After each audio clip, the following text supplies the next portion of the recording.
Là, ça va permettre de bien comprendre l'exercice que vous venez de voir, qu'on va faire à 16h30. C'est-à-dire que si on comprend d'un point de vue de la conscience infinie et de la théorie des mondes multiples, la création de réalité, c'est-à-dire créer une situation, ça ne dépend pas en fait de manifester les choses, contrairement à ce que les gens disent dans la partie, on va dire, un petit peu populaire de faire les choses, mais de s'aligner avec la version du soi préféré. Et c'est ce qu'on a fait, toi, Agnès, tout à l'heure. Donc, de s'aligner avec la haute version de soi-même, au niveau état fondamental. Tu as vu comment ça change les choses? Elle n'a plus la même tête. Voilà. Donc, pas besoin de conditions extérieures à changer, malgré ce que tu vivais à l'extérieur. Et elle m'a expliqué tout à l'heure un petit peu les challenges qu'elle avait. Changer la vision de son identité. Et tu as vu comment la réalité change. Là, c'est vraiment important parce que ça illustre exactement l'exercice qu'on a fait et que vous allez faire à 16h30. Donc, ça, c'est un exercice très puissant que j'ai proposé à l'actuelle session. Et les retours d'expérience m'ont dit c'est génial. C'est d'aligner ses désirs avec ses croyances. Autrement dit, par désir que tu as, tu choisis minimum 5 croyances. Les 5 croyances que tu as sur ton premier désir, mais il faut qu'elles soient alignées. Donc, quelles sont les croyances que tu as? Et là, tu t'aperçois que tu as beaucoup de gens qui ont des désirs, mais les croyances sont à l'opposé de ce qu'ils voudraient. Donc là, tu as un outil puissant parce que tu travailles sur les croyances qui vont faciliter tes désirs. Et si tu travailles sur 5 désirs dans 5 domaines de vie différentes, je peux te dire que l'année 2022, elle ne sera pas du tout la même. Voilà, tout à fait. Alors moi, je dis, mon objectif, c'est me réincarner dans une réalité parallèle tous les jours, tout en restant en vie. Parce que ce que j'ai expliqué au séminaire, c'est que pour moi, je ne veux plus être dans cette continuité que la PNL explique avec la ligne de vie. Tu as le passé, tu as le présent, tu as le futur. Et Odile en parlait. Si tu veux bien venir pour en parler, de l'expérience de faire les années alignées parallèlement. Moi, je l'ai fait à Fontainebleau le 10 octobre. J'ai visité le jardin et j'ai vu plusieurs bosquets. Je me suis dit, j'ai mes 5 années, 2022, 2023, 2024. Il y a des choses qui bougent. Vas-y, Odile.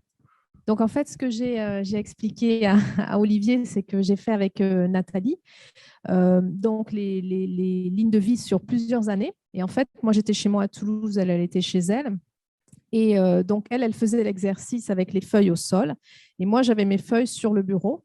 Et au fur et à mesure que Nathalie vivait donc debout sur sa feuille les expériences et se projetait dans ce qu'elle voulait pour ces années, eh bien moi, j'avais mes feuilles à côté de moi et ça travaillait sur moi, alors qu'on avait prévu que Nathalie me le fasse après. Et en fait, au fur et à mesure que je la guidais, j'avais la sensation d'avoir mon autre moi à côté qui vivait la chose. Et quand on est arrivé à la fin, j'ai juste pris ma dernière feuille et je suis venue me mettre debout dessus. Et en fait, il y a tout qui s'est intégré exactement comme Olivier nous l'a montré à Out of the Box. Tous les codes de Matrix, ben, j'avais vraiment cette sensation. Et quand on s'est parlé après, dans le corps, moi, j'avais toutes les sensations comme si j'avais fait l'exercice. Et depuis, toutes les deux, on se raconte depuis hier, tout ce qui s'est passé dans notre vie déjà depuis, c'est juste impressionnant. Ouais, juste impressionnant. Et toi, Mélanie, ça a bougé quand même depuis le... Comment? Ouais, elle avait la concrétisation d'un rêve qui se passait. Alors, ce qui est important, les particules d'attention, c'est-à-dire que je sois positif ou négatif, je polarise mon attention, alors que le but, c'est d'être dans une attention neutre. Et justement, ce que j'expliquais, ça, c'est quelque chose de très, très important. Protocole qui me vient de ce que j'ai appris avec les chamans hawaïens. En fait, comment décréer une réalité non désirée? Parce que si je vis actuellement une situation particulière, c'est pas que j'ai pas créé ce que je voulais, c'est que j'ai créé quelque chose que je ne voulais pas. Donc en fait, on crée tout le temps. On crée tout le temps. Ce que tu as qui ne correspond pas à ce que tu veux, ben, tu l'as créé. Je dirais tout à l'heure, on ne l'a pas créé, on l'a attiré. C'est différent. Alors, quelle version de moi est en train d'expérimenter ça, la réalité non désirée. Donc, il faut identifier quelle est la partie de moi qui a attiré ça et ressentir par rapport à cette réalité les émotions que j'ai. Et les émotions vont me montrer s'il y a des résistances ou pas. Parce qu'en fait, vous allez voir qu'on crée ce qu'on projette. Et tout à l'heure, je lisais une phrase, c'est Einstein qui disait que tout objet, toute situation était neutre. En fait, elle était colorée juste par notre projection et que du coup, ça prend la couleur de notre projection. Donc, il n'y a pas de mauvaise situation, il n'y a pas de bonne situation, c'est notre ego qui colore. Donc, il faut voir la situation que l'on vit comme un témoin, comme un observateur, sans résistance, ni jugement, ni réaction. Et donc, vacuum, vide mental, c'est l'exercice que j'ai montré, qui est de vider l'esprit en 3 minutes pour vraiment avoir aucune émotion, pour devenir témoin sans émotion. Et à partir de là, je vais créer une boucle de rétroaction avec le soi futur dans 1 an. Et le soi futur va écrire ce qui s'est écoulé depuis 1 an. Donc, il va écrire 3 versions de ce qui s'est passé. La version négative, la version positive et la version intermédiaire. Autrement dit, j'ai une situation qui n'est pas celle que j'avais prévue en début d'année. Eh bien, ce que je vais faire, c'est que je ne comprends pas ce qu'elle est venue faire cette situation. Je me projette dans 1 an. Je me vois dans 1 an avoir réussi ce que je veux. Mais ce qu'il y a, c'est qu'une fois que je me suis mis dans la situation de celui de dans 1 an, le moi que je suis dans 1 an écrit les 3 scénarios possibles qu'il peut y avoir. C'est-à-dire si Olivier d'aujourd'hui peut arriver à le rejoindre en 2022 ou pas. Et peut-être qu'il y a un mix entre les deux. Autrement dit, ce n'est pas moi qui écris, c'est ma version de moi. Donc ça, c'est vraiment Ken Wilber, tu vois, qui est en train d'écrire à propos de moi. On est dans une super dissociation. Et du coup, ce qui est important, c'est que je vais pouvoir écrire 3 versions du futur vers le présent et voir en fait ce qu'il faut mettre en place. Et ce qui est important, c'est que la réalité non désirée, elle a 3 aspects. Elle a l'observateur, l'observé et l'observation elle-même. Ça, c'est super important. Le ternaire, c'est toujours l'observation que je fais des choses ou de moi-même. Donc, j'observe la réalité que je vis aujourd'hui, mais de manière neutre. Je la considère comme une identité projetée, c'est-à-dire ce que je vis, c'est mon identité qui a créé ça. Et donc, je vais découvrir aussi la résistance que je projette et observer l'interaction et la séparation entre les deux, entre ce que je projette et ce que je résiste. Et je vis simultanément et l'un après l'autre, donc l'interaction, la séparation. Et comme ça, ce n'est plus moi, je me dissocie totalement. Et donc, en fait, me concentrer dans l'intention d'entrer en synchronicité vibratoire ou énergétique avec quelque chose me permet de solidifier mes pensées, de les rendre plus denses pour qu'elles se transforment en matière dans le monde physique de la réalité de tous les jours. Ça, c'est une phrase. Quand tu as fini la phrase, la personne est en hypnose. Elle n'a pas trop compris ce que tu voulais dire, mais elle est partie. Voilà. Alors, ça, c'est super important. J'adore cette métaphore. Vous n'en êtes pas conscient, mais sur le plan énergétique, ce que vous observez vous observe. Donc, la situation que tu souhaites avoir dans ta vie t'observe aussi. Et toi, ce que tu veux, te veut dans une autre, on va dire, vibration de toi. Donc, en fait, quand tu te concentres avec attention sur quelque chose, avec l'intention d'entrer en synchronicité avec cette chose, tu commences à vibrer au même taux vibratoire que cette dernière. Au bout de 20 secondes, tu es dans une énergie synchrone. Au bout de 60 secondes, tu vibres au même taux. Au bout de 3 minutes, tu l'attires dans ta vie. Et ce qui est intéressant, c'est lorsque vous visitez un musée, vous êtes face à de belles choses, des sculptures ou autres, de regarder ce magnifique objet. Et je peux te dire qu'au bout de 20 secondes, tu n'as plus d'émotion à toi. Tu commences à vibrer. Au bout d'1 minute, tu commences à vibrer la chose. Et moi, ce que je m'amuse à faire, c'est à projeter ma conscience dans le tableau. Donc, je m'unis au tableau et à partir de là, c'est un exercice, vous pourrez vous entraîner. Au bout de 2-3 semaines, vous allez commencer à le faire facilement. Une fois que ma conscience est dans le tableau, elle se retourne et je me regarde à partir du tableau. Et vous verrez ce qui se passe. Vous n'êtes plus dans votre réalité ordinaire. Ça va être pas facile en sketch noting, ça. Hein? Voilà. Alors, je me sentais obligé de mettre ça, vu le contexte actuel, par rapport à la tourmente du monde, par rapport au covidisme ou au vaccinisme. Quelle version de moi se sent dérangée par ceci? Quelle version de moi ne se sentirait pas dérangée par ceci? Ça, c'est un truc énorme à retenir en coaching.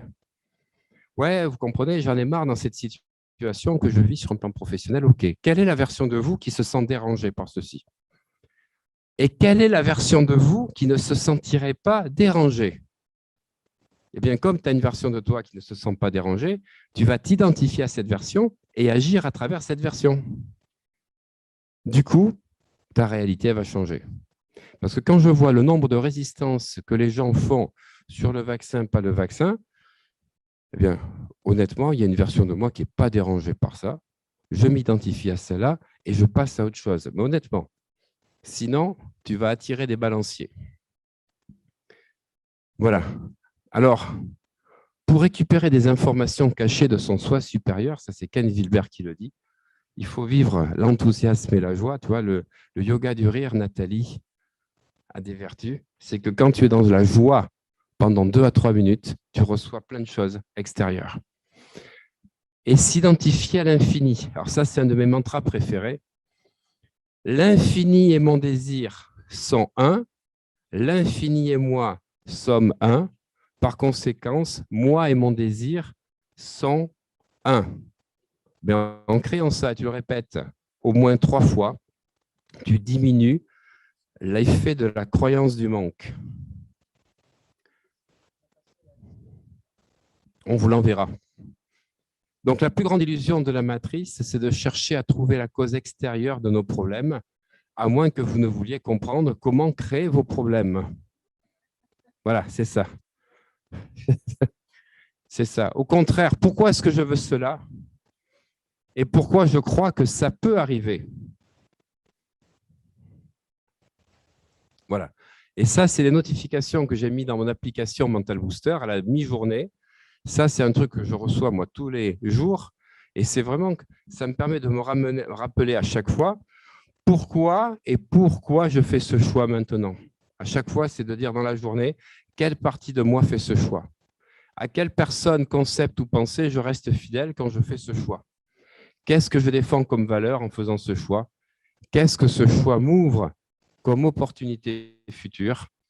Et est-ce que la meilleure version de moi choisirait cela?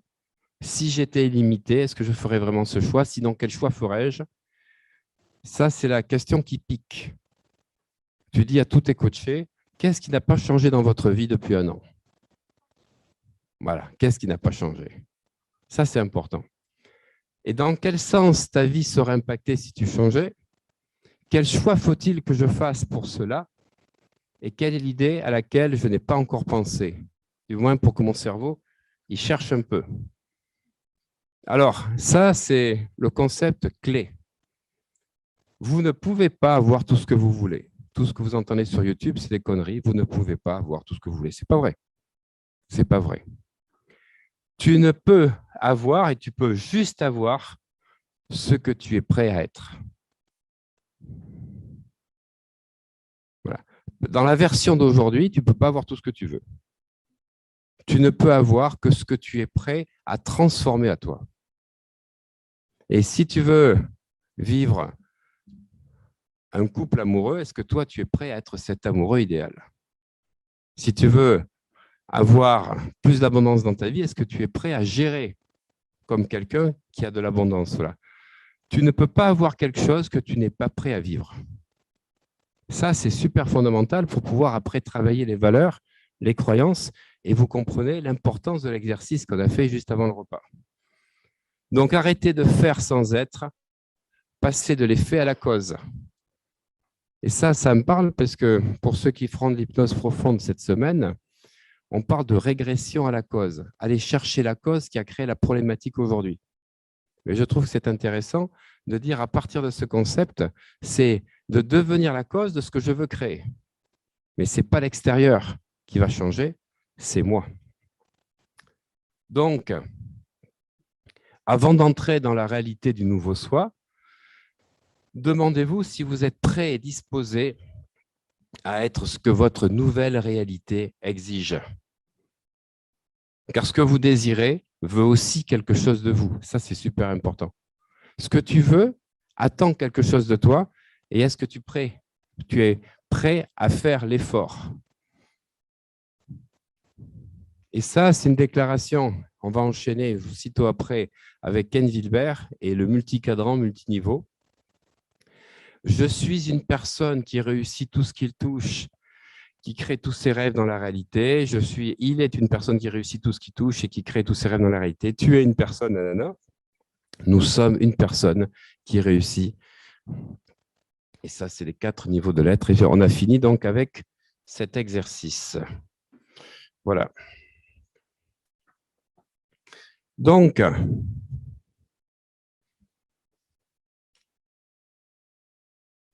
je finis ceci, après ce sera Michael. Mais je vais le dire à haute voix, parce que ça, je ne l'ai pas sur PowerPoint. Peut-être qu'il faut enlever... On voit la lumière, ça bloque un peu. Ouais.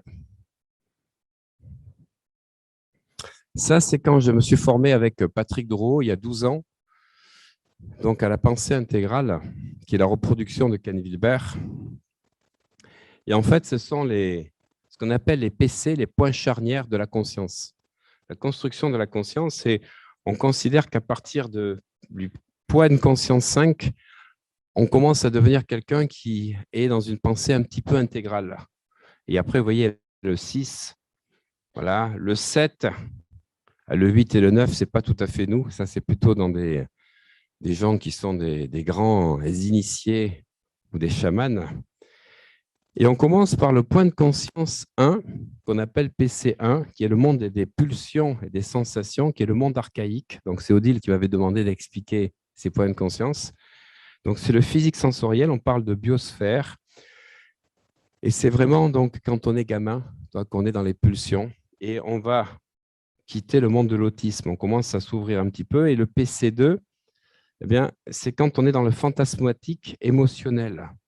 Le problème, c'est qu'on a des thérapeutes qui s'identifient à leurs patients. Le PC2, c'est quand tu t'identifies à ton patient et que ce que te dit le patient, tu le prends pour toi. Et que ce que vit le patient, la personne le vit pour lui.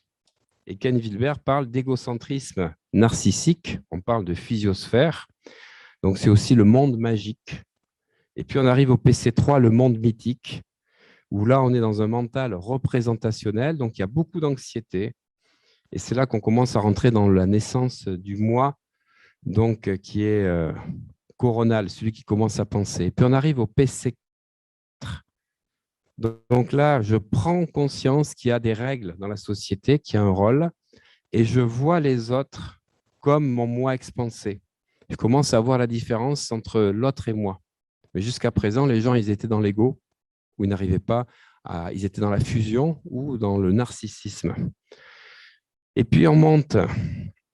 Quand on arrive au PC5, je me décentre de mon ego, j'appartiens à un groupe, mais le problème du PC4, c'est-à-dire je considère que mon groupe est le plus important. Voilà. Alors ça, PC4, c'est tous les gens qui sont intégristes, qui disent les végétariens, c'est les meilleurs. Le végétarisme, le ci, le là, quand les gens t'annoncent leurs règles, ils sont dans le PC4. Ils sont dans un groupe, mais leur groupe, c'est le meilleur. Voilà. Non, ils ne sont pas dans la pensée intégrale, parce que celui qui est en PC5, il comprend qu'il y a plusieurs groupes. Voilà. Donc, on appelle ça la forme réflexive mondocentrique. Et puis, on accède à une réflexion sur la pensée, sur d'autres mondes possibles, et sur le début que dit Ken Wilber de la perception intégrale, c'est-à-dire que je me décentre de mon nombril. Et quand je me décentre de mon nombril, il y a 2 types de questions. Pourquoi pas? Et pourquoi pas? À chaque fois. Et qu'est-ce qui arriverait si? C'est-à-dire, à chaque fois, tu poses une question pour savoir si je faisais ça, qu'est-ce qui arriverait? En fait, pour te sortir des choses toutes faites qui constituent, on va dire, un petit peu tes croyances. Et donc, surtout, c'est la réflexion sur la réflexion. Et on prend conscience que son groupe d'appartenance n'est pas le seul groupe de l'univers, il y en a d'autres. Voilà. Et puis, on fait un saut quantique. Quand on arrive au PC6, on appelle ça la logique visionnaire. On n'est plus dans la dichotomie.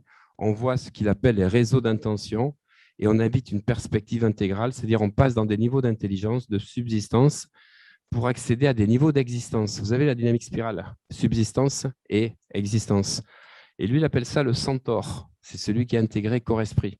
On prend conscience qu'on n'est pas un corps et un esprit, on est les deux. Voilà. Et on est témoin à la fois du mental et du corps. Et de ce saut quantique PC6, on va passer dans la logique visionnaire supérieure, le PC7. Il n'y a plus de séparation entre toi et le monde. Tu deviens ton projet. Voilà. Là, c'est le niveau plus. C'est-à-dire, je n'ai pas un projet, je suis le projet. Je deviens le projet et je deviens mes créations à venir.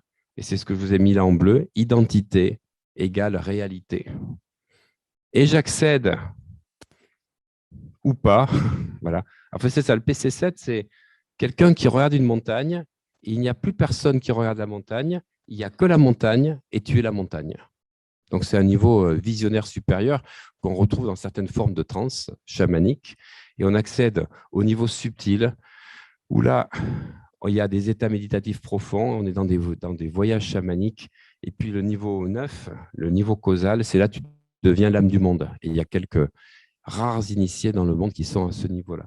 C'était pour montrer l'évolution, mais ça passe par, un, l'humilité. Deux, on n'est pas le seul nombril du monde.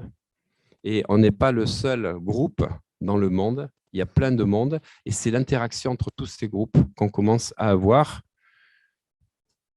Et pour terminer, si je ne vous ai pas perdu en route, et ça c'était juste parce que j'étais passé très vite.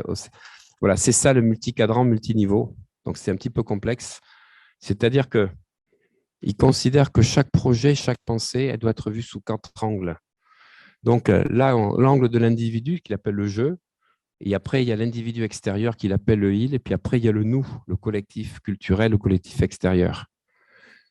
Donc ça, c'est les niveaux de conscience dont on vient de parler, sensation, perception, impulsion, émotion, concept, focomop, formop, logique visionnaire supérieure. Et puis là, il parle comment la matière va s'organiser pour devenir des énergies subtiles. En fait, il y a les énergies subtiles dans la matière. Donc atomes, gènes, ADN, molécules, les organes, le tube neural, le cerveau reptilien, le système limbique, néocortex. Ça veut dire que quand tu parles de quelque chose, tu le vois sous ces 4 aspects. Donc, tu n'es pas dans une pensée mono. Et puis, tu as la pensée archaïque, mythique, rationnelle, centaurique dont on parlait. Et on va retrouver donc effectivement ce qu'il appelle la dynamique spirale qui correspond, vous savez, aux différentes couleurs que l'on a vues comme ceci. Là, on commence à voir la couleur jaune. Et donc, ça parle la formation des galaxies, les planètes, Gaïa, écosystèmes, sociétés, les groupes, etc. Et en fait, chaque fois que tu es dans un concept, tu dois le diviser en ces 4 types de pensées à la fois. Donc, ce n'est pas une pensée qui est accessible, mais qui est une pensée qui, pour nous faire réfléchir, qu'il ne faut pas rester concentré sur son mode à soi, mais voir qu'il y a plein de pensées possibles pour essayer de s'améliorer. Voilà, je regarde l'heure qu'il est. Je vais aller chercher Michael, qui devrait être là, normalement.